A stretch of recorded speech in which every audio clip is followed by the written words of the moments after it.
Bem-vindos ao Fé em Palavras, o canal que transforma histórias da Bíblia em mensagens poderosas para o seu dia a dia. E se esse conteúdo tocar o seu coração, compartilhe com seus amigos e família. Juntos, vamos espalhar a mensagem de Cristo a todos. Vamos começar? Por que ignoramos o Antigo Testamento? Muitas pessoas rejeitam a Bíblia, e o Antigo Testamento é frequentemente um dos principais motivos. Seja por sua complexidade, como o livro de Levítico, por relatos que parecem inacreditáveis, como os gigantes em Gênesis 6, ou por passagens consideradas moralmente difíceis, como o aparente apoio divino ao genocídio, o Antigo Testamento apresenta desafios que muitos preferem evitar. O fato de Deus ter ordenado a morte de nações inteiras no Antigo Testamento tem sido objeto de duras críticas de opositores do cristianismo há algum tempo. Que houve violência no Antigo Testamento é indiscutível. Em questão é se a violência do Antigo Testamento é justificável e tolerada por Deus. Em seu livro best-seller Deus, um Delírio, o ateu Richard Dawkins se refere ao Deus do Antigo Testamento como um limpador étnico vingativo e sedento de sangue. O jornalista Christopher Hitchens reclama que o Antigo Testamento contém um mandado de massacre indiscriminado. Outros críticos do cristianismo têm apresentado acusações semelhantes, acusando o Senhor de crimes contra a humanidade. No entanto, será que essas críticas são válidas? É o Deus do Antigo Testamento um monstro moral que arbitrariamente comanda o genocídio contra homens, mulheres e crianças inocentes? Será que a sua reação aos pecados dos cananeus e dos amalequitas foi uma forma cruel de limpeza étnica? Ou é possível que Deus tivesse razões moralmente suficientes para ordenar a destruição dessas nações? Um conhecimento básico da cultura cananeia revela a sua iniquidade moral inerente. Os cananeus eram um povo brutal e agressivo, envolvido em bestialidade, incesto e até sacrifício de crianças. Atos sexuais desviantes eram a norma. O pecado dos cananeus foi tão repulsivo que Deus disse: "A terra se contaminou e ela vomitou os seus moradores." Levítico 18:25. Mesmo assim, a destruição foi direcionada mais à religião cananeia. Deuteronômio 7:3, 5, 12, 2, 3, do que ao povo cananeu em si. O julgamento não foi motivado etnicamente. Os cananeus individuais, como Raabe em Jericó, ainda podiam descobrir que a misericórdia segue o arrependimento. Josué 2. O desejo de Deus é que os iníquos se desviem do pecado e não morram. Ezequiel 18, 31, 32, 33, 11. Além de lidar com os pecados nacionais, Deus usou a conquista de Canaã para criar um contexto religioso, histórico, no qual poderia eventualmente apresentar o Messias ao mundo.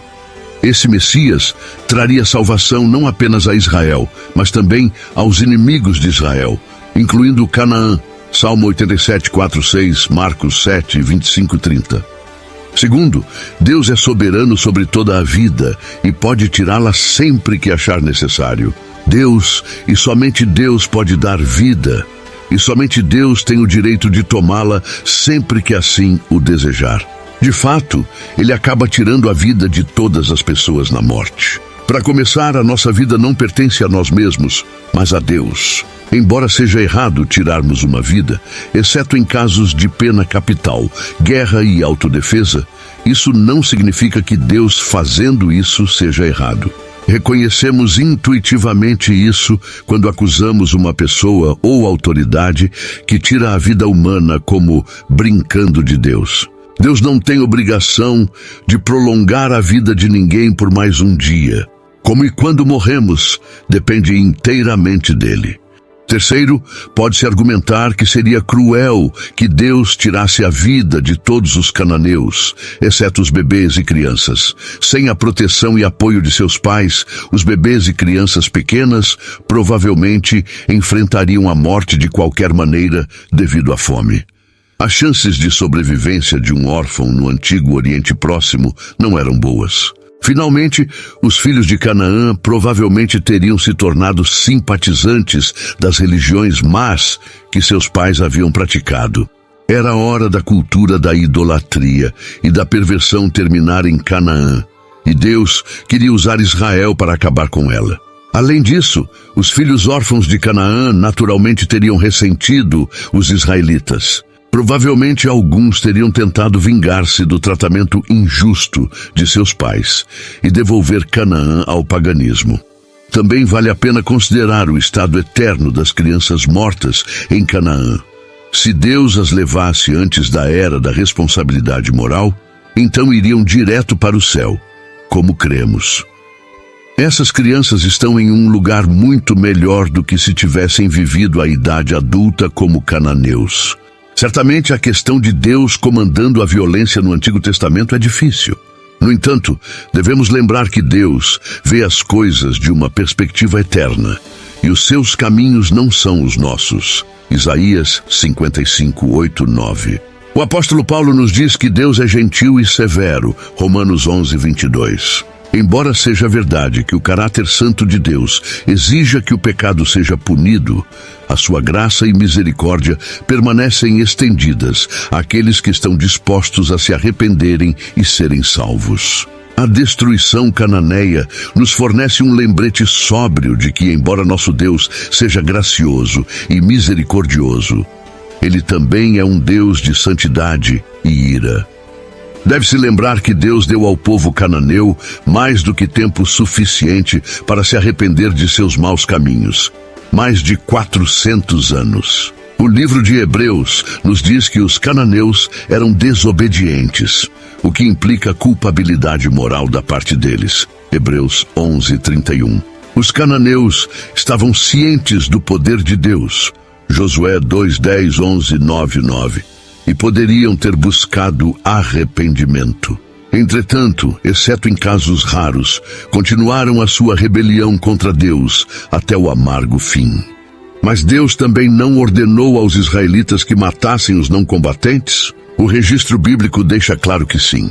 Aqui, novamente, devemos lembrar que, embora seja verdade que as mulheres cananeias não lutavam, isso não significa que eram inocentes, como indica o seu comportamento sedutor em Números 25, 1, 3. No entanto, a pergunta ainda permanece: e as crianças? Esta não é uma pergunta fácil de responder, mas devemos ter em mente várias coisas. Primeiro, nenhuma pessoa humana, inclusive crianças, é verdadeiramente inocente.